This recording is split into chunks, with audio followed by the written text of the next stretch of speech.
Mastering English phrases. To make up a list, explained.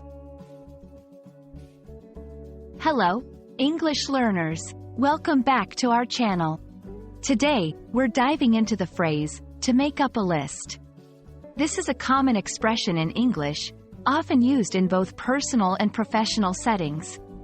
Understanding it will not only enhance your vocabulary but also improve your comprehension of everyday English conversations.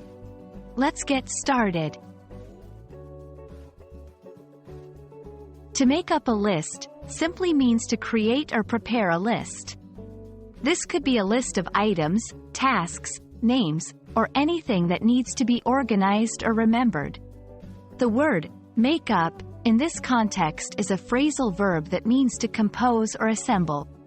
So, when you make up a list, you are putting together various elements in a structured format.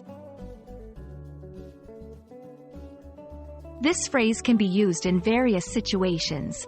For example, 1. In a grocery store, you might make up a list of items to buy. 2. At work, you could be asked to make up a list of clients to contact. 3. For a party, you might need to make up a list of guests and their food preferences.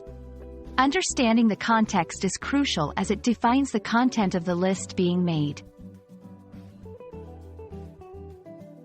When using this phrase, remember not to confuse make up with make.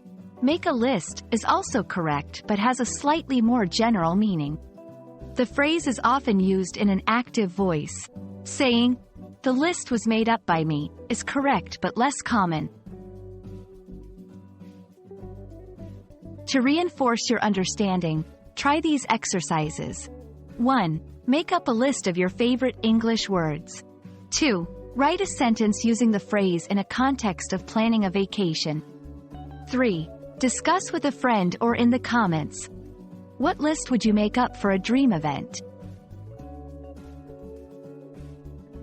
That's all for today's lesson on the phrase, to make up a list. We hope this video has been informative and has added a useful expression to your English vocabulary. Keep practicing, and don't forget to subscribe for more English learning content. See you in the next video.